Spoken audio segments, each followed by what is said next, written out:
Hey, what's up everybody? The Ryouseiken here coming to you with more Darkest Dungeon.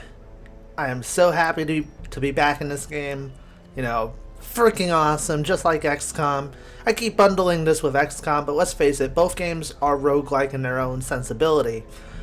You play people in this game, you put party members or soldiers into a mission, and people will die, and they do not come back, and you can name them after friends, after family, after your dog, and you gotta live with it for the rest of time. And I'm just addicted to those kind of games. I love them. Woo! So, there's actually been a little bit of gameplay in between this and the last part that wasn't shown. That's because I was in a really weird funk while I was playing that session, and I was not happy with the quality. I was very disappointed actually, and I felt like it was not worth showing. Nobody died. There was a mission completed, but here, let me show you. So I sent Kyle, or no, not Kyle, Kaylin. Suddenly everybody whose name begins with a K starts to look familiar. Kaylin, Palago, Astralson, and Star went on a mission together into the Warrens. Now, I did this because I really wanted Kaylin to level up. You know, Kaylin was the one class. She was the one class that I have been wanting, yearning for, to fill up my roster and say, hey, I got one of every class. Look at me now. I'm badass. And we finally did it, and I was really happy. So I sent them on a short mission, and thing is, I just felt off in terms of my commentary. Like, I wasn't very high energy. I was actually very low, which I'm okay with, but when it's low to the point of like, I really don't care, it's like, pfft, nope, squash it. So really, Star and Kaylin are now upgraded from level 0 to level 1. So now I have no level 0s, and everybody can go on a quest together except for the level 3s, who are suddenly too cool for the cool kids. Or whatever. Yeah, they're like way too high level, and I can't bring them on the level 1 apprentice missions. They're just like, pfft, no way. We're too good for that. So yeah, Palago, Star, and Kaylin all leveled up. Destin and Sukai refuse to leave their designated areas of meditation and sexitude, so they are not available to fuck around. That's a bad word to use after you talk about a brothel.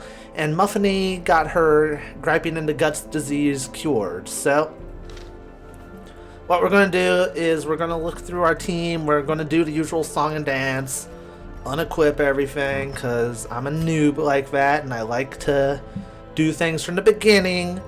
We're going to look in every area and kind of figure, is there anybody from the stagecoach I want? Is there weapons and armor I want to upgrade? I don't have that much money, so probably the answer is going to be a big fat no, but we'll see. Sorry about that. I got Skyped, so had to go look at my messages because I like to stay connected, and I'm very lonely. Hold me. Okay, so what do we have here? We got an occultist, an abomination, a vestal, and a jester.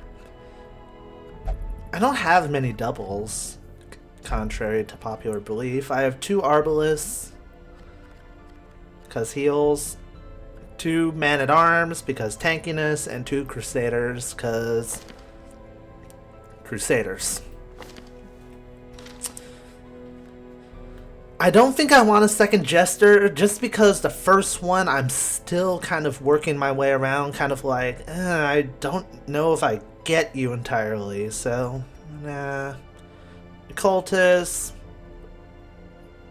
I would only consider if he started with reconstruction, but even then, I don't think I need a second occultist.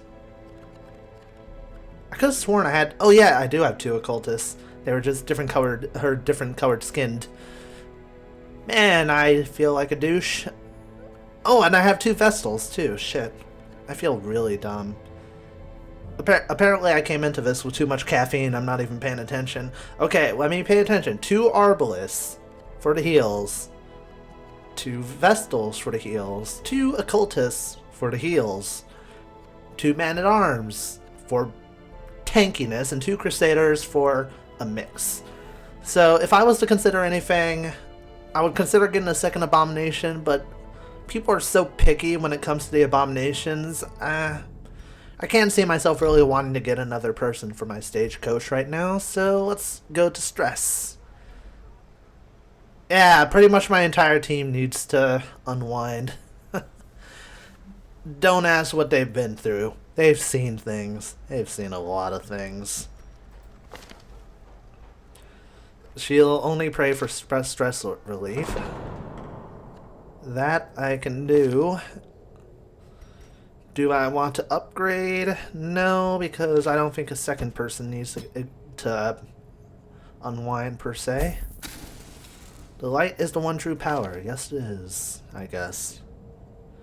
Oh shit! Only pray for stress relief.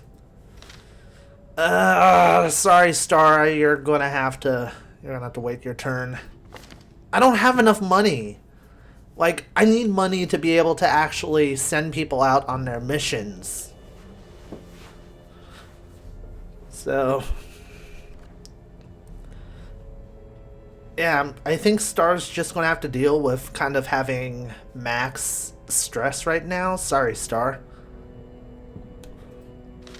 One person is the best I can do. Which goes into the point that I can't really upgrade anything either. Maybe like one thing, but that's about it. I need a lot of money right away. And I have access to 2 different missions. I can go kill the Swine Prince, or I can kill the Sonorous Prophet. Now, the Prophet's probably going to be in the back row, so I would need a lot of long-range capabilities. So Lullaby would definitely be going on that mission. There's not enough people that are level 2 that would really make me feel comfortable sending them into a boss battle. I don't know. Let's figure out a team first. We'll worry about the details afterwards. Let's just build the team however I would normally do it. And really the only thing that I have going in my head is if I'm not going to do a boss battle, don't take Lullaby on a mission. Because Lullaby has been on 2 boss battles, and I would say she's perfect for whatever comes her way. I can't imagine doing a boss battle without Lullaby, to be honest. She can crit with the best of them. Actually, I think sending her on the Warren's boss battle would be the smartest thing, because she has an ability where if we scout, we have a better chance of seeing stuff. Alright, so she would go in one of the final 2 positions. Let's just theoretically say she'd go in the back. Other people who are level 2, Najee is too stressed out. Kyle, he could go in the 3rd position and move to the 2nd position without much problem. But his heal is so random that I don't feel like it might be worth it. But at the same time, he has the ability to reduce somebody's dodge, mark them. He can pull them closer and clear corpses. He can weaken their damage output. Actually really harshly reduce their damage. Let's put Kyle in the 3rd row, because I guess having that secondary healer slash debuffer would be handy. 2nd position. Essentially, Elendril would be able to do anything but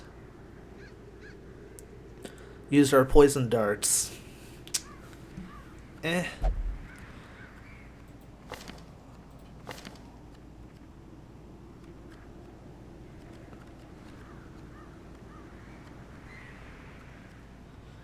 See, Michael could go, but he's a little bit too stressed for my liking.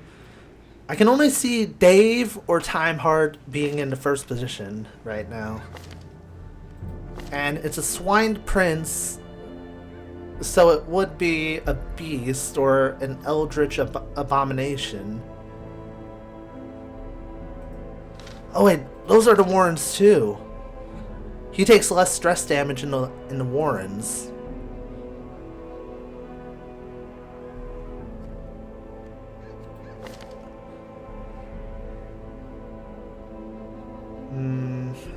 This is hard. This is really hard. I don't know what I want to do. Okay, you know what? She can mark opponents. He can mark opponents. Time might be better off going as the second player.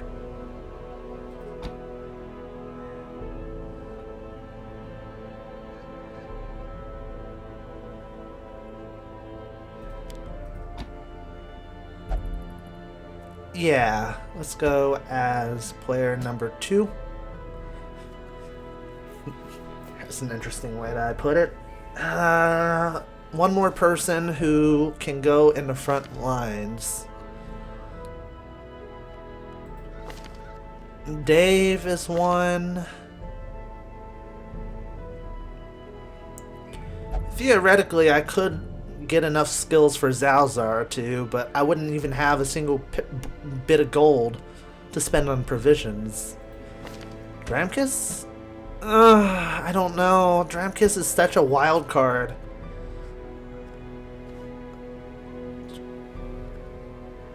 My fight is between Dramkus and Michael. Michael, I could probably reduce his stress down with people's abilities. But even then, I feel like Michael would be a wild card in the sense that I can't control. Oh shit, he has a fear of Eldritch. Oh, and a fear of Beast. Okay, never mind. Dramkus, you're in. He has a better chance of scouting in the Warrens too, and he's a Beast hater, and we're going up against Swine, so I feel like maybe this is the best team possible for the mission. It's gonna be hard. It's gonna be really hard. Now let's give everybody items. And if you're wondering who the leader would be, it would obviously be Lullaby because she's killed bosses before. With style.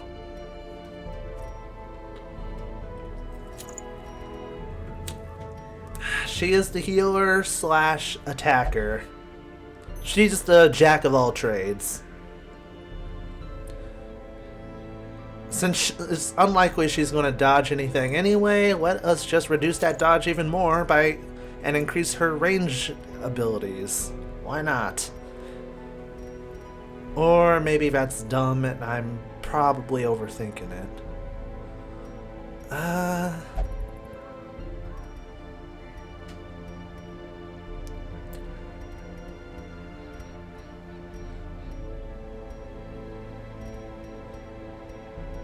Yeah, maybe I shouldn't do that. No, I'll stick with it.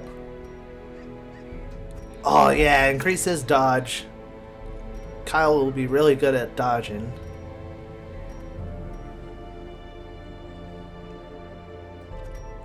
Go ahead and reduce his crit and increase his dodge even further and give him more resist towards death blows. So even if he does hit death's door, he should have a good chance of staying alive.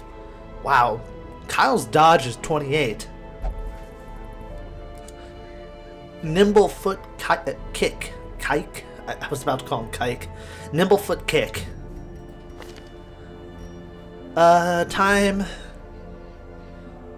You have a fear of bees, so that makes me nervous. So let's compensate by giving you the Book of Sanity to offset the fear they put into you. Is there anything that will increase your accuracy? Not really. But increasing your chance of making them bleed, though. That could be good. Virtue chance. Okay.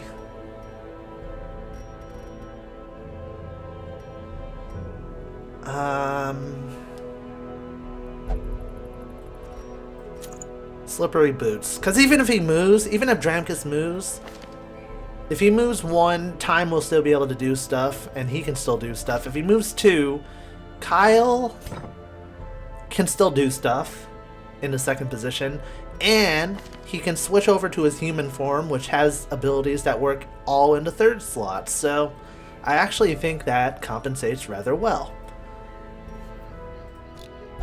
Now, is there anything I want to upgrade with these people? Anything at all?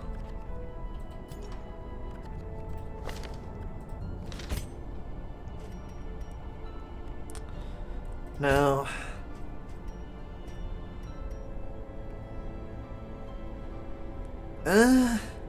No.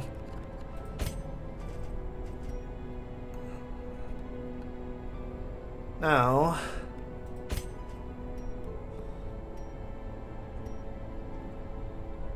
Maybe. Sure. I need to sell something, seriously. It sucks, but what can I do? Sell one of these trinkets. Alright, we're gonna go and try and fight the Swine Prince and hope it doesn't backfire. Oh god.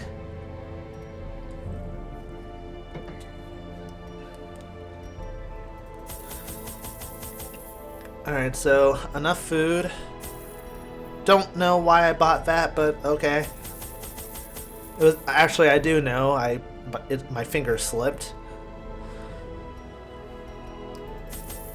Getting 12 food, 8 of those. Swine Princes. They're likely to make you bleed, I bet. So, also we have Kyle in our team, so yeah, 5 of those.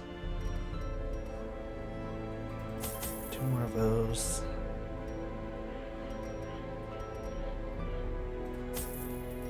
One of those. Alright.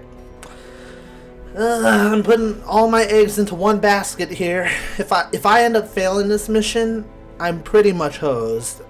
I'm gonna have to sell like all my trinkets just to be able to compensate for what I lose if I lose this fight.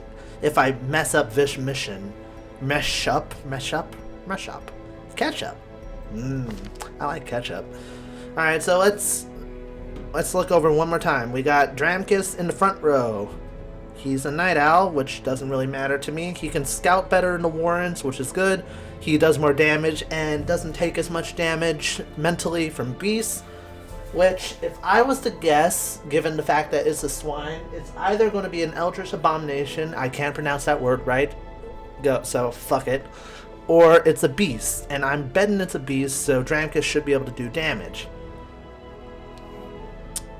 His stress goes up faster if the torch is above 75, but that might be good because I'm increasing the chance of virtue. So we have that. Then we go to Time. His crit is good, his move resist is good, and his natural eye, his accuracy for ranged abilities are good, which he only has 1, but considering... Oh, wait, no, he has 2. But considering one has an accuracy of 105%, and the other one is, well, just the bleeding ability, I don't put much stock into that. He does have a fear beast, which is concerning, but we'll deal with that when it comes. Kyle, he has a good chance of virtue whenever he gets panicked. Good scouting chance in warrens too. And he gets slower when the torch is too low. And then we have Lullaby. More crit to her melee skills, to her heal skills while camping. She does take more stress damage in the warrens and in general, but I think she'll be able to keep her wits about her. Actually, that does make me worried that maybe I should give the Book of Sanity to her. Yeah, let's give the Book of Sanity to her and the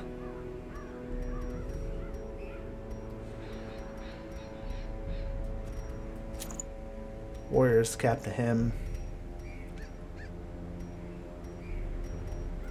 And then for her, her accuracy should be fine no matter what. So let's give her back her dodge and compensate for the mentality. Ooh, okay, I'm really nervous. Ironically, we have 3 people who are good in the Warrens, so fingers crossed. The ways and rituals of blood sacrifice are difficult to master. Those from beyond require a physical vessel if they are to make the crossing into our reality.